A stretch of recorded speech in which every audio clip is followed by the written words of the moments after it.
Nurse Nobody. That's what they started calling her 6 months in, and by year 3 it had calcified into institutional fact, the kind of nickname nobody questioned because it fit so perfectly nobody bothered to look closer. Katie Rodriguez kept her head down through morning rounds at Oak Creek Memorial, moving between patients with the kind of invisible efficiency that hospitals run on, the nurses nobody remembers but the ones the patients recover better under. She wore faded scrubs, the kind with the elastic going soft at the waist, and her name badge had been replaced so many times the laminate had started to yellow.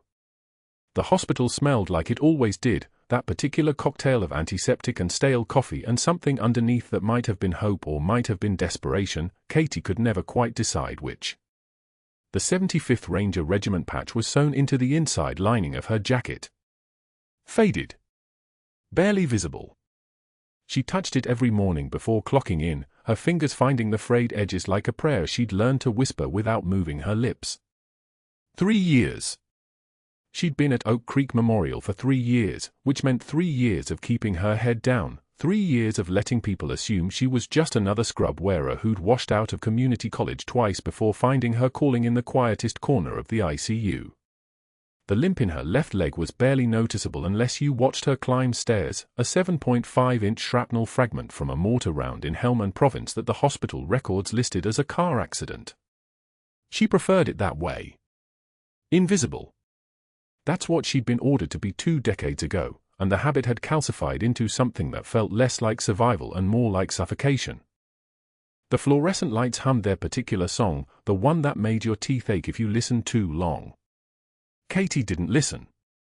She'd learned not to listen to things that distracted her from the work. Work was what she had. Work was what kept the patch hidden and the name forgotten and the soldier she'd been buried deep enough that she could almost believe she was just a nurse, just Katie, just somebody's second choice because the first choice nurses had gotten tired of this flaw and transferred to something easier. The morning rounds began at 7. Dr. Caldwell arrived at 7:03. And Katie was already 20 minutes into vitals on 6 patients, her hands moving with the kind of unconscious precision that comes from muscle memory buried so deep it bypasses the conscious mind entirely. Muscle memory. That's what saved lives on nights when the conscious mind was too tired to remember protocol. Dr. Caldwell was the kind of man who'd never been told no. That much was obvious from the way he moved through the ICU like he owned it, which he effectively did, being chief of surgery and sitting on the hospital board through connections that went back 23 years and included a brother-in-law who'd married into the Bancroft family money that had founded this place. His eyes moved across the room the way a predator's eyes move across a watering hole, registering movement, assessing threat levels, dismissing anything that didn't register on his personal scale. When his gaze landed on Katie, it skipped past her the way water skips past a stone. She was too quiet. Too competent without drawing attention to it. Too unremarkable in the way that careful people become invisible. But what Caldwell's eyes didn't catch was the way Katie's hands moved when she recalibrated the 4-pump on bed 7. For seconds. Her fingers flew through the sequence like she was diffusing ordnance with her bare hands, because the precision was identical, the consequence just smaller. The pump had been delivering fluids at 47 milliliters per hour when it should have been set at 35. Off by 34%. The kind of mistake that kills slowly, imperceptibly, the kind that shows up on a chart 3 days later as declining kidney function and everyone assumes it's disease progression. Katie caught it. Her hands knew how to fix it before her mind had finished registering the error. She'd been doing this for 12 years before she was a nurse. She'd been doing precision work with her hands for longer than she'd been breathing, and the knowledge lived in her muscles now, in the calluses on her palms, in the way her fingers moved without permission from her conscious mind. The other nurses didn't notice. They were charting, answering call lights, managing the beautiful chaos of 6 people fighting 6 different battles against their own bodies. They didn't watch the way Katie moved because watching required the kind of sustained attention that nursing didn't allow. Katie didn't expect them to notice. She'd spent 3 years cultivating the kind of invisibility that comes from being useful without being remarkable, present without being noticed. The patch sewn into her jacket lining pressed against her ribs whenever she leaned forward, a small hard reminder of who she'd been before she became who she needed to be. Afternoon rounds. 2:30 p.m. Caldwell moved through the same beds with the kind of checked authority that came from knowing nobody would question him, and Katie was pulling labs on patient 4 when he stopped at the chart for patient 6, a 61-year-old with cardiac history and declining renal function that had everyone concerned. Caldwell was writing an order. A dosage calculation. Katie could see it from where she stood, could see the numbers being written down, could feel something in her chest tighten because the calculation was wrong. Off by 12 milligrams. The kind of error that wouldn't kill someone immediately but would certainly compound their suffering, would certainly push their kidneys further into decline, would certainly ensure they'd need dialysis 3 months earlier than they should have. She didn't think about it. That was the problem. If she'd thought about it, she would have walked past, said nothing, let the hierarchy do what hierarchy does. Instead, her feet moved her to the chart station, and her hand reached past his, and her voice said 7 words in a voice that was so quiet it barely registered above the ambient hospital noise. Renal function suggests 12 milligram reduction, doctor. Not a question. Not a suggestion. A statement of fact, delivered with the kind of certainty that comes from knowing the numbers, from having seen what happens when the numbers go wrong, from having held people together while the numbers were being misread. Dr. Caldwell's eyes narrowed. His jaw tightened. His hand paused mid-sentence.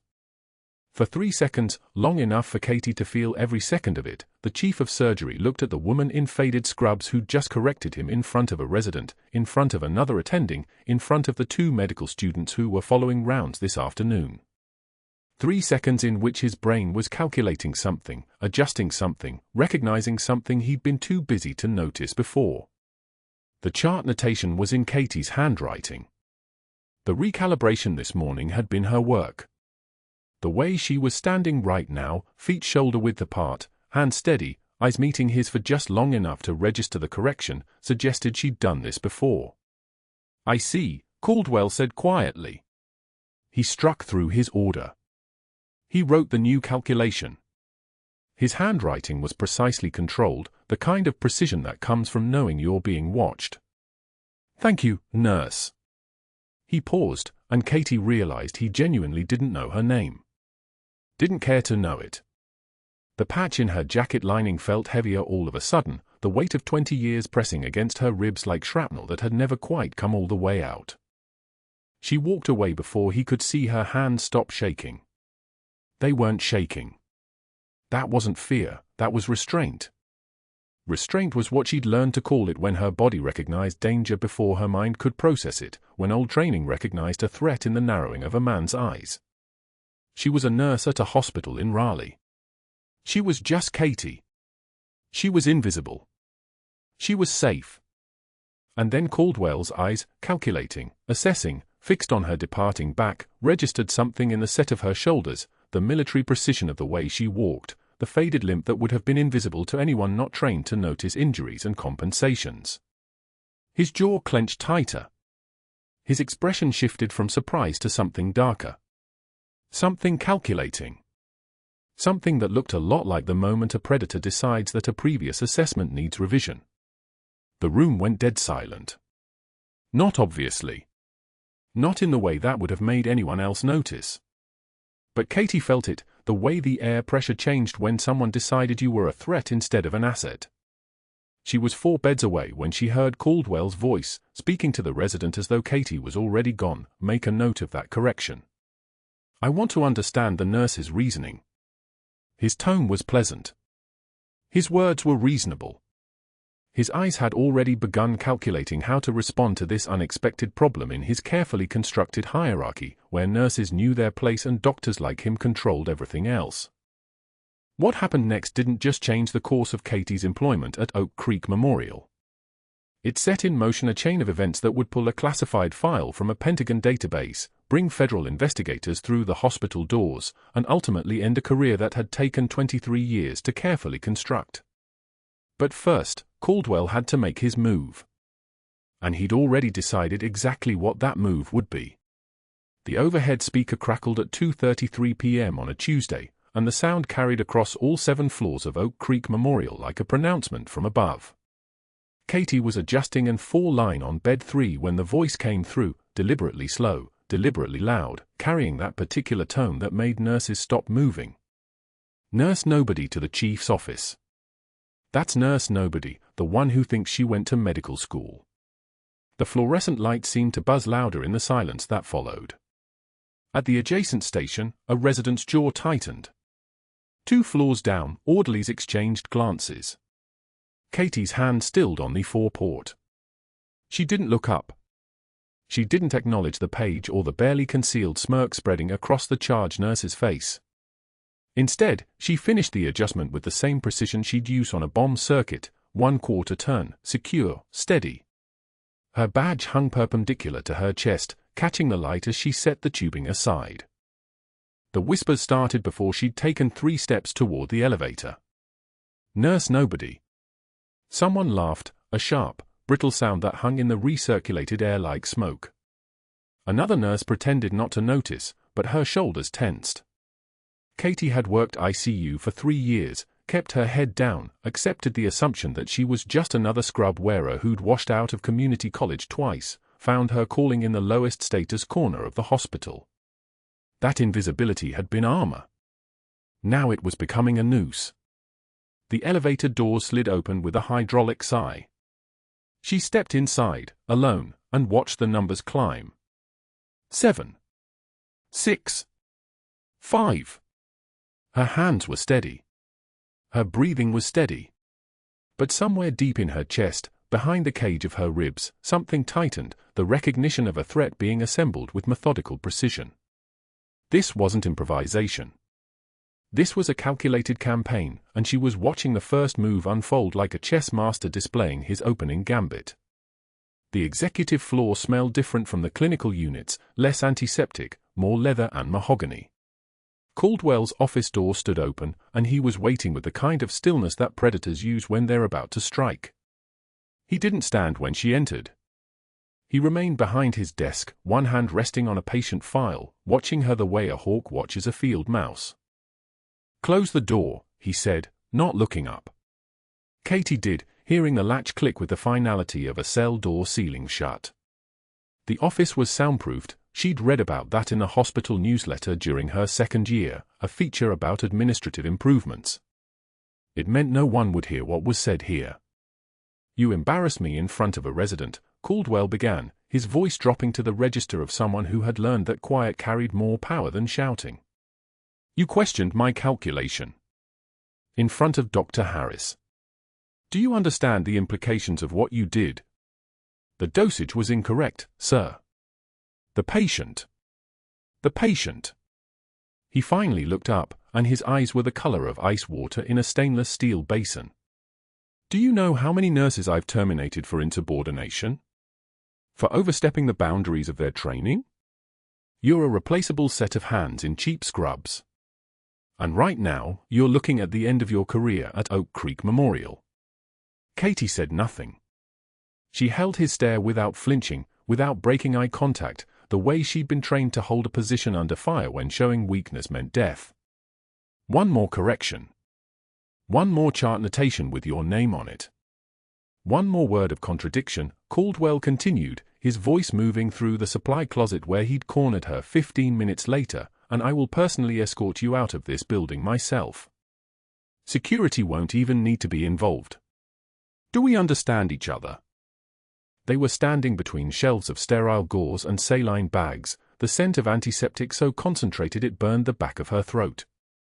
His body language had shifted, slightly forward, shoulders squared, the posture of a man who had just remembered he had power and was relishing the texture of it against his skin. His shadow fell across her face. A single tear escaped Katie's left eye. Not from fear. Not from defeat. From the sheer effort of restraint, the tremendous muscle memory of staying silent when every nerve was screaming to respond in the only language her body truly understood. She watched the tear track down her cheek without moving to stop it, then reached up and wiped it away with her thumb, never breaking eye contact. "I've survived worse men than you, doctor." The words came out flat. Measured. Devastatingly calm. They fell into the silence between them like a stone into still water, creating ripples that seemed to spread far beyond the small supply closet, touching something in Caldwell's chest that made him step back. His face flushed, not with anger, but with the realization that whatever weapon he'd thought he was wielding, she'd already disarmed it just by speaking those 9 words. He left without responding. Katie stood in the supply closet for another 30 seconds, her breathing steady, her hands unclenched at her sides. The patch sewn inside her jacket lining, the faded 75th Ranger Regiment insignia that had survived 2 decades of washing, hiding, becoming someone else, seemed to pulse against her chest like a second heartbeat. She pressed her palm against it, right over her ribs, grounding herself in what it meant. What she'd been. What she could never be again, no matter what happened in the next few hours. The parking lot ambush came at shift change, orchestrated with the kind of timing that suggested Caldwell had been watching the clock. Katie was walking toward her car when his voice cut across the asphalt, loud enough to carry to the cluster of arriving evening shift staff gathering near the entrance. Rodriguez. She turned.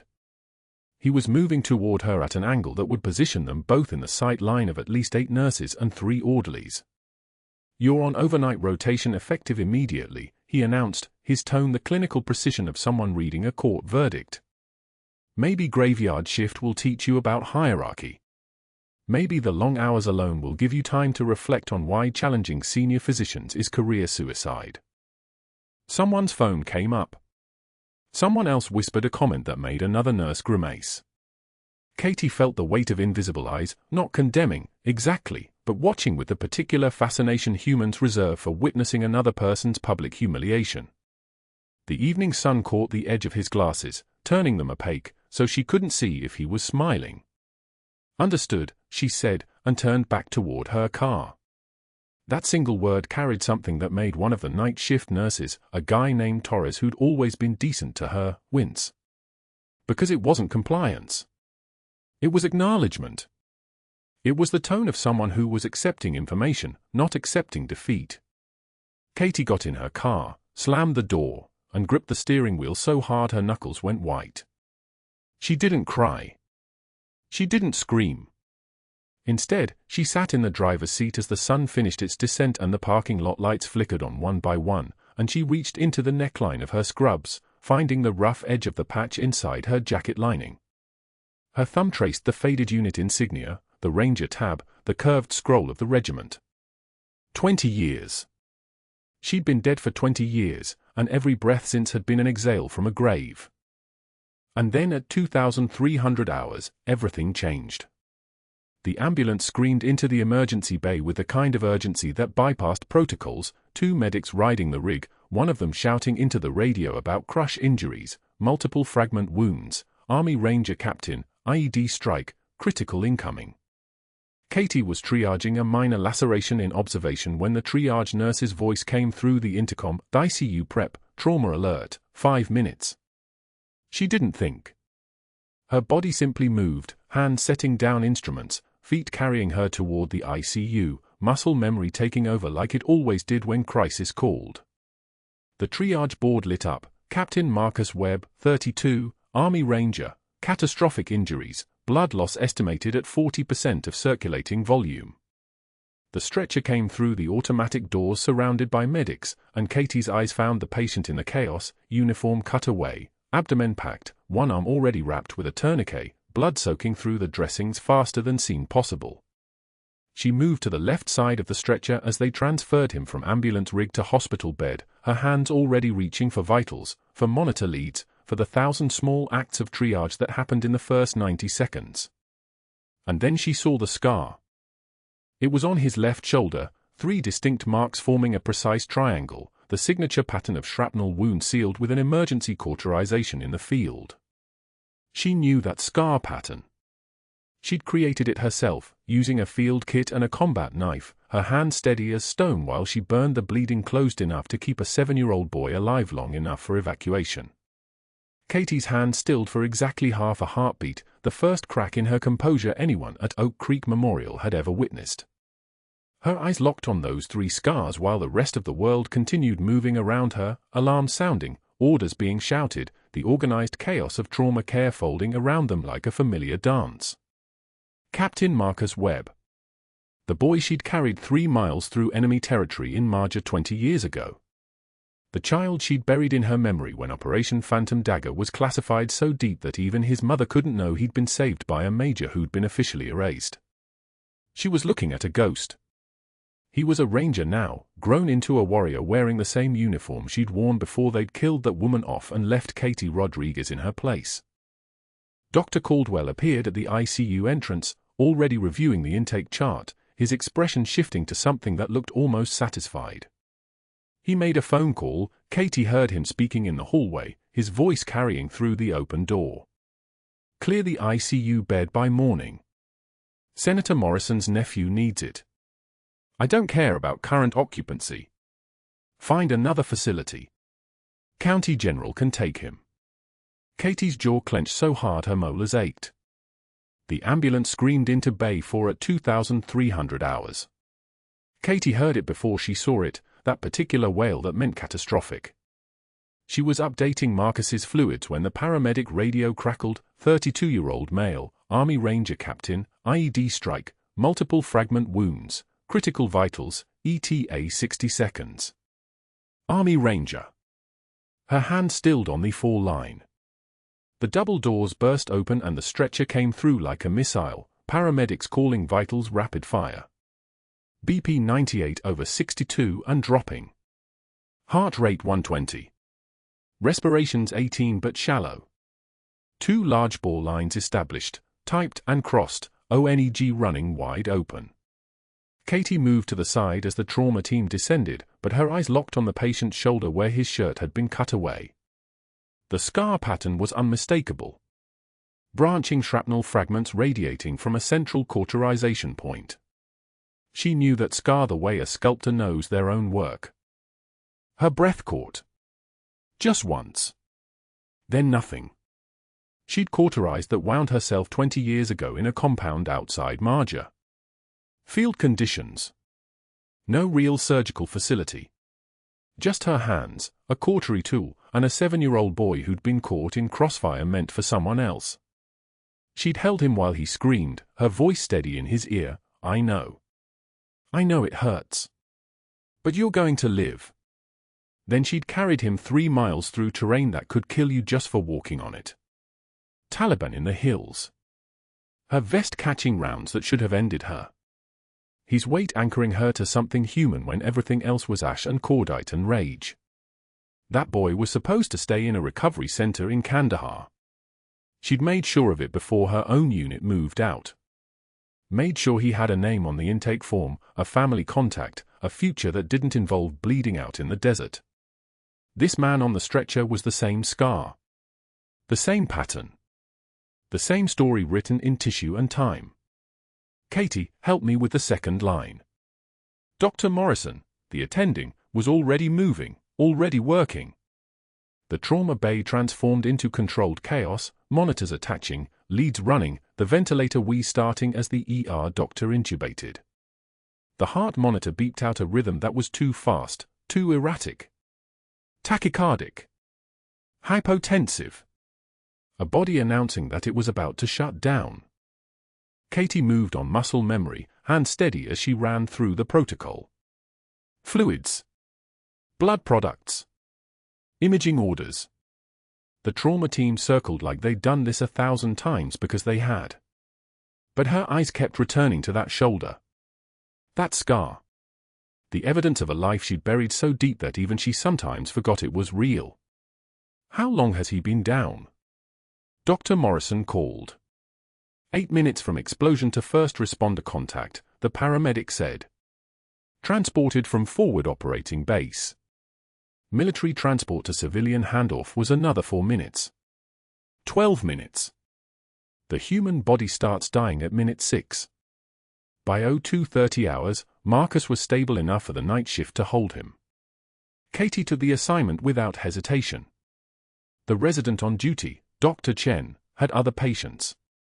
She settled into the chair beside bed 4, monitors at her back singing their electronic chorus.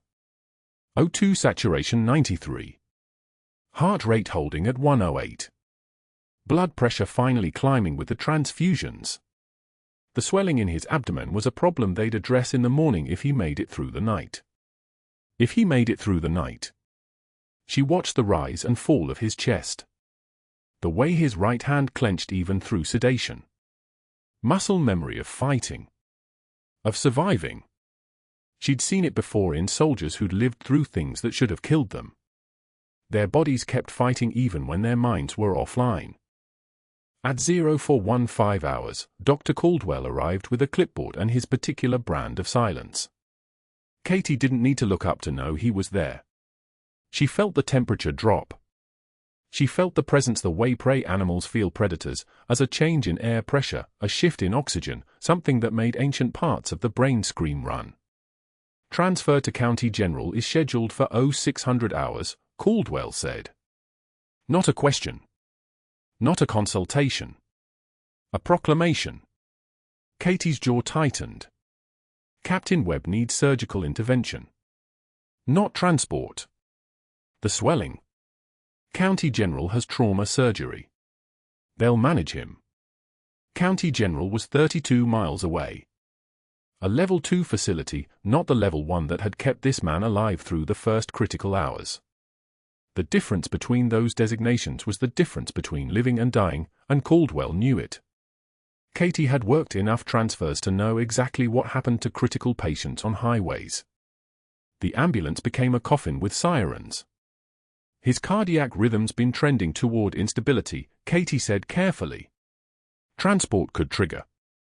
That is not your clinical decision to make, nurse. His voice had that edge that meant he wasn't actually listening. That he'd already made this choice before he walked in. Pre-transfer prep at 0500. Document everything. I want him moving by 0600. He turned to leave. Katie said nothing. But her hands became very still on the monitor cable. By 0430 hours, everything changed. The cardiac rhythm started shifting. Katie watched it happen in real time. The monitor had been a steady beep beep beep, that reassuring metronome of a heart working despite everything. Then it became irregular. Beep. Beep beep. Beep. Gaps appearing like missed heartbeats. Like hesitation. She'd seen enough arrests in her career to know what was coming. The body's way of announcing surrender. Katie reached for the phone to page the attending. Her finger was actually touching the call button when she remembered Dr. Morrison had been reassigned to the pediatric floor starting at 2200 hours last night. New rotation. And the attending covering nights was Dr. Channing, who was currently in surgery on a Level 1 trauma that had come in at 0300. 20 minutes minimum before he could break scrub. 20 minutes she didn't have. The monitor beeped again. Irregular. Faster now. Compensatory tachycardia. The heart was panicking. Katie knew that feeling from the inside, that moment when you realize the situation has escalated beyond the protocols you've trained for. She moved to Marcus's bedside. His face was still slack with sedation, but his hand clenched tighter. Even unconscious, he knew. His body knew it was running out of time. The BP dropped. 90/50. The kind of number that meant he was losing perfusion. That his brain was starting to die because his heart couldn't push the blood fast enough anymore. She paged the attending again. The response came back after 2 minutes that felt like 2 hours. I'm in the middle of a splenectomy. What's the situation? Irregular cardiac rhythm, BP dropping, patient pre-scheduled for 0600 transfer to County General, Dr. Caldwell authorized. Katie, who's on call? Dr. Caldwell authorized the transfer. He altered the schedule. Nobody's immediately available. Silence on the line. Then, I can't leave here for another 15 minutes minimum. Can you stabilize him until I'm free? The monitor answered for her. It jumped. Beat, beat, beat, beat, then nothing, then a wild scramble of electrical activity that was the heart's equivalent of screaming. Ventricular fibrillation. The organized electrical rhythm had completely collapsed. The heart wasn't pumping anymore. It was just convulsing. Katie's hand moved without consultation from her conscious mind. She grabbed the crash cart. The wheels squeaked against the tile as she pulled it around. Crash carts smell like antiseptic and adrenaline and the particular mustiness of equipment that gets opened in emergencies but not used. She'd memorized that smell the way soldiers memorize the smell of cordite. "Code Blue, Bed 4, ICU, she called out. Her voice didn't shake. It never did. 2 other nurses appeared in her peripheral vision. LPN Diaz and RN Torres. They were pulling defibrillator pads, setting up meds, moving with that specific urgency that meant they understood what was happening. Katie was already running the rhythm in her head. VFib meant he'd coded. Meant his heart had stopped cooperating with the basic contract between body and survival. "Where's Caldwell?" Torres asked. "Unreachable." "Where's the attending?" "Surgery." The reality of their situation became a physical thing in the room. 3 nurses. 1 crashing captain. And a care team scattered across a building like survivors after an explosion. Katie's hand found the defibrillator. The pads went on his chest, 1 below his right clavicle, 1 on his left side below the axilla. The machine hummed to life, analyzing the rhythm. Confirming what they already knew, the heart had quit. The electricity continued because that's what electricity did, but there was no coordination, no purpose. Just chaos. "All clear," Katie called. Everyone stepped back. The charge built and released in an arc of jowls that made Marcus's body convulse upward off the bed. His chest heaved. His fingers spasmed. Every muscle doing what electricity demanded, which was not the same as what survival demanded. The monitor showed no change. "Epinephrine, 1 milligram 4, Katie said. Torres was already pushing it through the line. The drug would force his heart to remember what it was supposed to do. Make the desperate grab for function. For life. Nothing. Again. Another shock. Another 1,000 joules running through tissue and past his ribs into the chamber that had stopped listening to the signal. The door to the ICU bay opened. Katie didn't look, but she heard the footsteps. Heard the clipboard hit something solid. "What's happening here?" Caldwell's voice was ice. Katie didn't stop compressions. Her hands moved on their own, on that bone-deep muscle memory that was older than this hospital, older than this moment. She'd done chest compressions on patients in Kandahar with the same rhythm. Push hard. Push fast. 2 inches deep. 100 compressions per minute. "Captain Webb's gone into VFib," Katie said between compressions. "We're following ACLS protocol, attempting resuscitation. I ordered a transfer. He should be prepped and moving." Katie's hands didn't pause. "He crashed 30 seconds after you left the ward." The air in the room changed again. Not the predator in the room feeling. Something sharper. Caldwell's presence became a weapon that was no longer pointed at her. "Get him stabilized and prepped for immediate transport," he said. "County General has a cardiac team standing by." It wasn't a request. It was a command designed to make her hands shake. To make her doubt. To make her understand that there were consequences for defying his orders. That she was a nurse, which meant she was beneath him, which meant his authority was the only thing that mattered here. Katie didn't break rhythm. Push. Release. Push. Release. The same cadence that had kept soldiers alive in places where death had 100 different methods. "The monitor," Torres said. Katie looked. The rhythm had changed. Less chaos. More organization. The heart was starting to respond. Maybe to the drugs. Maybe to the electricity. Maybe just to the insistence that it keep working. The heart rate climbed. 80. 90. The blood pressure crept upward. 105/62. Still hypotensive, but climbing. The color in Marcus's face shifted from ash gray to something closer to human. But his rhythm was still wrong. Still too fast. Still too unstable. Katie stepped back from the chest compressions. She could feel Caldwell's eyes on her back. Could feel the weight of his need for her to fail, for this moment to confirm that she was exactly what he'd always believed, a scrub wearer without the authority or the intelligence to make real decisions. Get him prepped for transport, Caldwell said again. It was a direct order this time. Not a suggestion wrapped in ice. The kind of order that, if she refused, would give him exactly what he needed to end her career. Katie looked at the monitor. At Marcus's still unstable rhythm. At the two other nurses frozen in the moment between obedience and something else. She reached for the phone. Paging cardiothoracic surgical team, her voice said. Clear. Steady. The voice of someone who'd made a decision that would burn everything down or save everything that mattered. That is not authorized, Caldwell said. Katie's hand found the suction. She began documenting every second of the code on the whiteboard because Caldwell was right about one thing: everything had to be documented. Every decision. Every action. Every moment when she chose something other than obedience. Document every word I'm about to say, Katie said to Torres. Not a question. A command. Torres's pen moved. Katie turned to face Caldwell. Not with anger. Not with fear.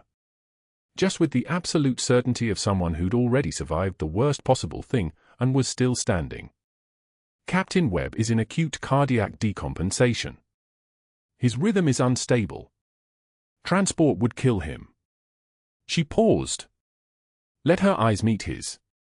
So somebody pages cardiothoracic. Somebody finds the attending. And somebody gets this man what he needs to live, because that's what we do here. It wasn't a request. It was a command issued from someone who understood that there were hierarchies that went deeper than titles. That sometimes power came from training. From experience. From the kind of composure you only learned when you'd held a bleeding 7-year-old in the dark and whispered that everything would be okay. The monitor beeped. Marcus's rhythm stabilized. Not perfect. But better. The heart was listening again. Marcus Webb's heart flatlined at 0437 hours. The monitor screamed its single note, a sound like the world breaking open. Katie didn't hesitate. She moved toward him like water finding its level, her hands already reaching for the crash cart before the resident even opened his mouth. The young doctor froze, staring at the flat line with the expression of someone watching his entire future collapse in real time. Step back, Katie said. Not a question. A command. Her voice had changed. The timid nurse who whispered apologies in supply closets was gone. This voice came from somewhere deeper, somewhere that had survived things the resident couldn't imagine. He moved without thinking, muscle memory responding to authority the way soldiers respond to officers, even when they don't understand why. Katie's hands were already opening the crash cart. Epi. Atropine. The defibrillator pads. She'd done this before. Not in a hospital. Not with monitors and protocols. But she'd done this in the dark with nothing but moonlight and desperation, with a combat knife because a proper scalpel wasn't available, with a child's ribs cracking under her palms because the alternative was burying him in a graveyard that didn't have his name. 2 nurses, she called out. Now. 2 ICU nurses appeared within seconds, Jennifer Kim and Marcus's primary nurse, David Torres. They didn't question her. Later, they wouldn't be able to explain why, they simply obeyed. Something in her face had stripped away all hierarchy. Something in her hands told them she knew exactly what she was doing. Katie grabbed the combat shears from the crash cart with the precision of someone who'd wielded them 1,000 times. She cut through Marcus's gown, through the dressings, exposing the massive surgical site that Caldwell had ordered closed less than 8 hours ago. Her eye swept the landscape of his chest, reading it like a map she'd memorized long ago. The bleeding was internal. Cardiac tamponade. Blood pooling in the pericardium, compressing his heart, suffocating it with every drop. She could feel it without touching him yet. Hands that had held lives together through sandstorms and sniper fire could read trauma the way other people read words on a page. Pain is data, she whispered. Not to them. To herself. She prepped his chest with antiseptic that smelled like copper and hospital and every operating theater she'd ever stood in. Then she found the scalpel, a proper one this time, thank God, and made the cut. The blade moved between his ribs with the confidence of muscle memory. 4 inches. Left anterolateral thoracotomy. Her hands moved on their own because her hands knew this dance better than her brain ever could. Blood spilled across the sterile field like wine from a broken glass. Retractor, she said. David handed it to her without hesitation. Bovie. The cauterizer hissed as she sealed bleeding vessels, and the sound was so familiar it almost made her cry. Almost. Not here. Not in front of them. He's in arrest. We're in pericardial tamponade. I need the pericardium opened. She was talking to Jennifer now, giving her a task, giving her a role, treating her like a combat medic instead of an ICU nurse. Tell me when O2 starts climbing. Katie found the pericardium, that thin membrane suffocating his heart, and made the incision with a single, certain stroke. Blood poured out. Not arterial. Not the spray of exsanguination. Venous pooling. The tamponade was relieved. His heart could beat again if someone gave it a reason to. Manual compression, Katie said. Her hands were already there, cradling his heart like she was holding a bird that might die if she held it too tight or too loose. Gentle. 100 compressions per minute. The heart was a fist-sized muscle in her bloody palm. Cold. Quiet. Not beating. She squeezed it once. Twice. A third time. Pushing blood through vessels that had gone silent. The monitor remained flat. Jennifer's voice was steady. O2 sat is 68. Get me 1 milligram epi. Push it directly into the left ventricle. Katie's voice had become a metronome. Rhythm. Precision. David, get me a satin sky clamp. We need to identify the bleeder. Minutes folded into each other like origami. Her hands worked. The resident watched. The nurses responded. The heart lay in her palm like a secret no one was supposed to know. And then, a flutter. The monitor spiked. 1 beat. 2. The rhythm was ragged, chaotic, but it was rhythm. It was life. It was Marcus Webb deciding not to die in an ICU in Raleigh while an arrogant man in a white coat ordered him transferred like he was inventory instead of a human being. Sinus rhythm, Jennifer whispered. Katie didn't smile. She was already thinking 3 steps ahead: fluid resuscitation, antibiotics, the formal repair that a cardiothoracic surgeon would need to perform. But first, get me 2 units of O-negative, wide open. Call cardiothoracic and tell them we have an unstable post-op thoracotomy that needs surgical intervention in the next 30 minutes. Not a request. It's a command. The resident found his voice. Should I call Dr. Caldwell? Katie was already reaching for the rib retractor, ensuring the operative field remained open and clean. Call the attending. Call the chief. Call whoever's available. This patient doesn't move. This patient doesn't transfer. This patient stays here until someone qualified can close this chest properly. The resident ran. 14 minutes later, the cardiothoracic attending appeared, a man named Dr. Reeves who'd trained at Johns Hopkins and carried the quiet confidence of someone who'd never doubted his own hands. He took one look at Katie's handiwork, at the bleeding vessel she'd identified and isolated with a surgical clamp that had no business existing in an ICU, and his expression shifted. Recognition. Respect. The look of one skilled practitioner acknowledging another. Good work, he said quietly. I've got him from here. Katie stepped back. She'd done what she came to do. Marcus's chest rose and fell with the ventilator. His heart beat. His monitor sang green rhythm across the display. The bleeding was controlled. The tamponade was relieved. He would live because she had remembered who she was for exactly as long as she needed to. She pulled off her gloves. Blood had soaked through, her scrubs were stained from neck to waist. It looked like she'd been painting with it. That was when Dr. Caldwell appeared in the ICU doorway. His face registered the scene in stages. The open chest. The surgical lights. Katie standing with her hands shaking, not from fear but from adrenaline and something darker, something that tasted like war. The two nurses moving with military precision. The cardiothoracic attending already beginning his repair with quiet professionalism. Dr. Caldwell's jaw tightened. For one moment, Katie thought he might actually say something. Instead, he turned and walked back out. 20 minutes later, she heard his voice on the phone in the physician's lounge. Low. Controlled. The voice of a man who understood power and how to use it like a scalpel. This is Dr. Caldwell. I need the board president. A pause. I don't care if he's in a meeting. Tell him it's urgent. Yes, I'll hold. David, it's Caldwell.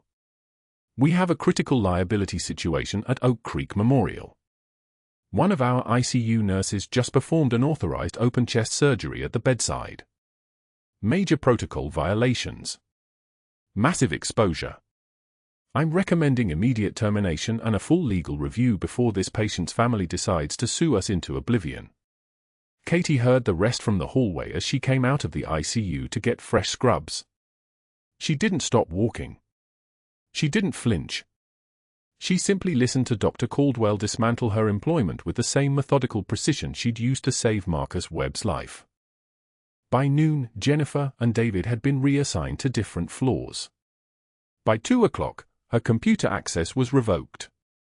By 4, she'd been pulled from the trauma rotation permanently. The hospital system sent a memo. Pending investigation, Nurse Rodriguez reassigned to administrative leave effective immediately pending disciplinary review. She packed her personal items into a single box. 1 plant. 3 photos she'd kept in her desk drawer. The faded unit patch she'd had sewn into her jacket lining, the only surviving piece of the woman she used to be. She held it for a moment before placing it in the box. That night, rain hammered the cemetery like the sky was breaking open. Katie stood in front of a simple granite marker that read, SGT James Rodriguez, 75th Ranger Regiment, beloved husband. The dates carved below showed he'd been 34 when he died. 20 years ago. A lifetime. She pulled the faded patch from the box, the Ranger scroll, the tan beret, the numeral 75 worn soft at the edges. She pressed it against her chest, letting the rain soak through her jacket, letting the cold seep into her bones. I promised you I'd stay hidden, she whispered to the stone. I promised I'd be invisible. And now I've failed us both. The patch was wet. Her hands were shaking, not from cold, but from the weight of 2 decades of silence finally crashing down. She'd kept him safe by disappearing. She'd kept herself safe by never speaking, never claiming, never being anything but what the hospital told her to be. And in saving Marcus Webb, she'd broken every promise she'd made at this grave. Headlights appeared at the cemetery entrance, a black SUV with government plates. 2 figures emerged, walking with the purposeful stride of people who'd been given orders and intended to follow them exactly. Katie didn't move. She simply stood there in the rain, one hand pressed against the faded patch, and watched them approach. The investigators arrived at 0630 hours on a Thursday, and the hospital's fluorescent lights seemed to buzz louder when they walked through the ICU doors. Federal badges. FBI liaison. 2 investigators in dark suits that looked like they'd been pressed by someone who believed wrinkles were a form of dishonesty. They didn't announce themselves. They didn't need to. Authority moves differently than ego moves, and the entire floor felt the difference.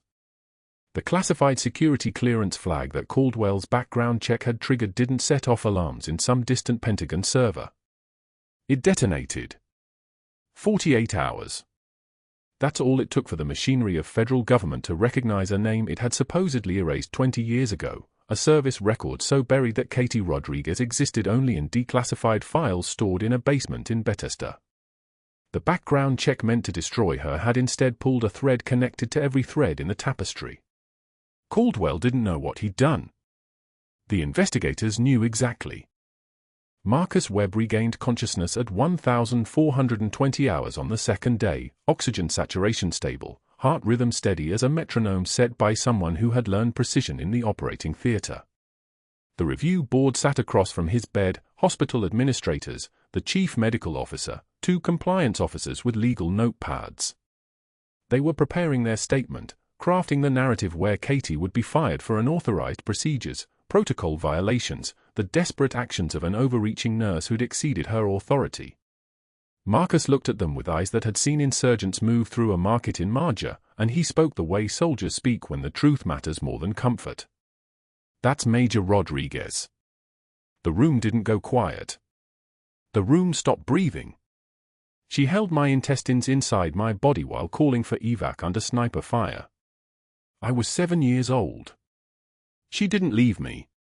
She carried me 3 miles with my blood on her jacket and her voice steady as a drill sergeant telling me I was going to live." Marcus turned his head toward the window, his voice dropping to something that sounded like a prayer.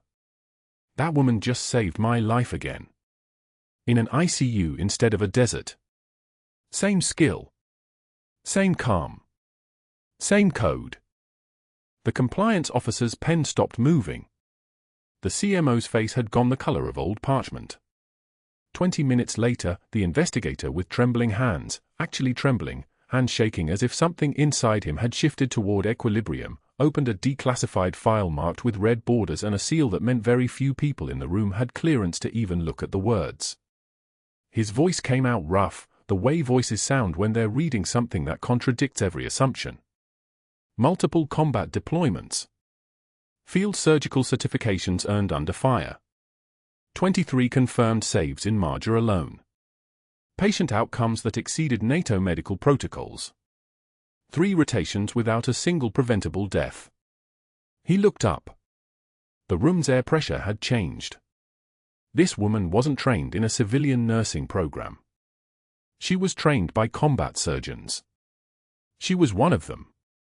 A SEAL team leader flew in from Bragg at 1900 hours that same day. He didn't wear a uniform, didn't need one.